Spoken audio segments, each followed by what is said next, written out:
Hey guys, Azillion Frog back here again with another Bioformer review, taking a look at the new set of Bioformers, which actually are going to do something special altogether. Just by that, I think you already probably know what I mean.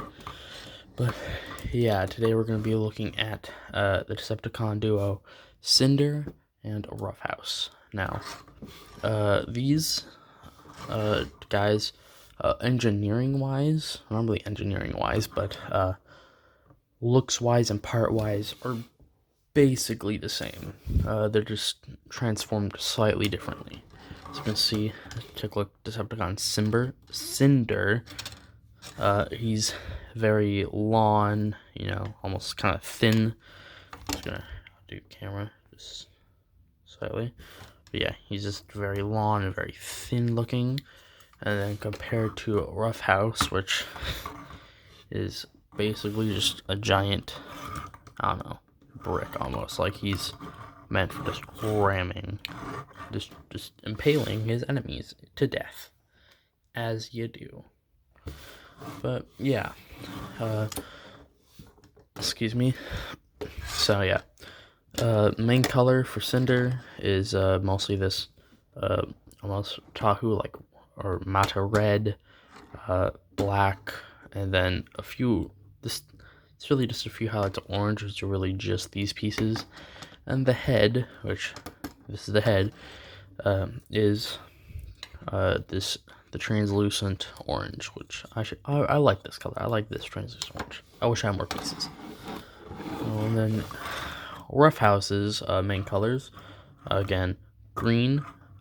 This translucent green for the really only on the arms, and then actually parts of gray bone and silver. As you can tell, like basically like the silver bits are really supposed to be like the main point for the ram, or really just impaling. As you can see, these blades are the silver, and then so was the top piece. Yeah, they both have these little connector pieces, with this one on Cinder splayed out, and this one's kind of condensed. So yeah, that's pretty much it for these vehicle modes. I based them on, again, kind of like a ram, like a big truck almost, meant for ramming, and then like the sleek and spin, almost kind of like a Cybertronian sports car, or like F1 car. So yeah, let's just get to transforming the two. I'll actually start out with Roughhouse here. First thing you're going to do is going to try to take the silver assembly and then fold it all the way to the back. Next, take these, which obviously are going to be the legs, rotate them down, and then while keeping the gray bone, like that at a 90-degree almost, just fold down the feet like that and rotate them. And this one has this 1x3 axle for a purpose. Same with here with Cinder, which actually keeps the legs together just for how the way he transforms. Camera upwards. Oop. That. Rotate the arms downwards. I'm going to just rotate these, which I believe can be like cannons almost, forward like that, and then lift up the head. And there's Roughhouse. Next, Cinder. It's basically the same. Of course, it does look different, but it's gonna turn to basically the same body shape as Roughhouse. So yeah, first thing you're gonna do, separate the legs. All I have to do is just take the lower leg assembly and like shift it outwards at the same time as rotating this down like that. Just a quick movement like that. And it basically keeps everything like that. Take the legs, or not the legs, but the feet, just flatten them. It's because how wide his feet are, or just not wide, but how long his feet are. It's a little tricky to stand them up. Again, arms downwards. I'll take them like that. I like to just rotate these pieces, collapse them in there like Roughhouse, flip down this flame assembly, and then take the head, flip, and then rotate it. And here we have Cinder and Roughhouse in the robot modes.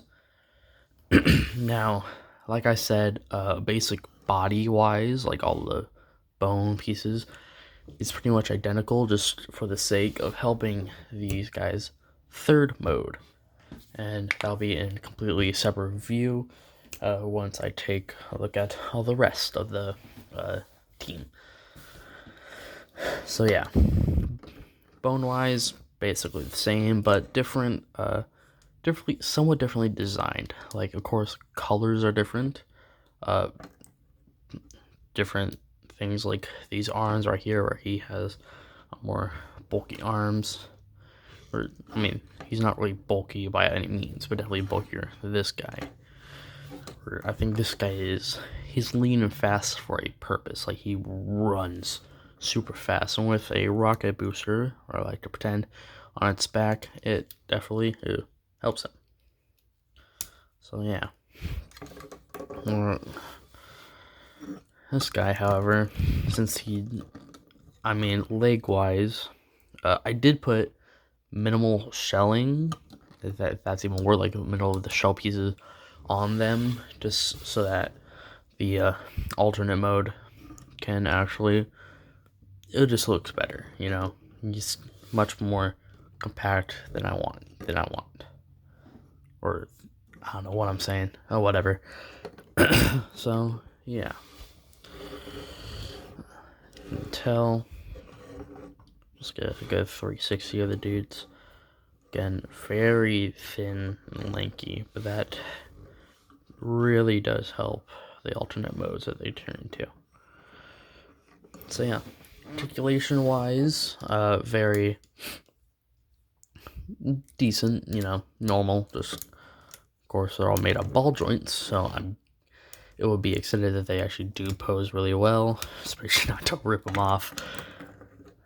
So yeah, head wise, again, just like all my other Bioformers in the past, or not really in the past, but you know, my most recent ones, basically just a shell piece. But for all these guys, I decided to actually put just, Cinder, just like a varying degree of like of a head ornament. You can see this guy has a red, long and straight spike just right judging out the front, kind of like resembling a rhino in a way. Next is Cinder's with this very long, thin spike, only since his face would essentially be probably like right here. I think this kind of like a mohawk, you know, or just strutting out the front. So yeah, that's basically it, guys, for this review. Again, more coming down the pipeline, and they're all going to turn into something really special. So yeah, stay tuned. As always, I'm asking you to like, comment, and subscribe, and I'll see you guys next time.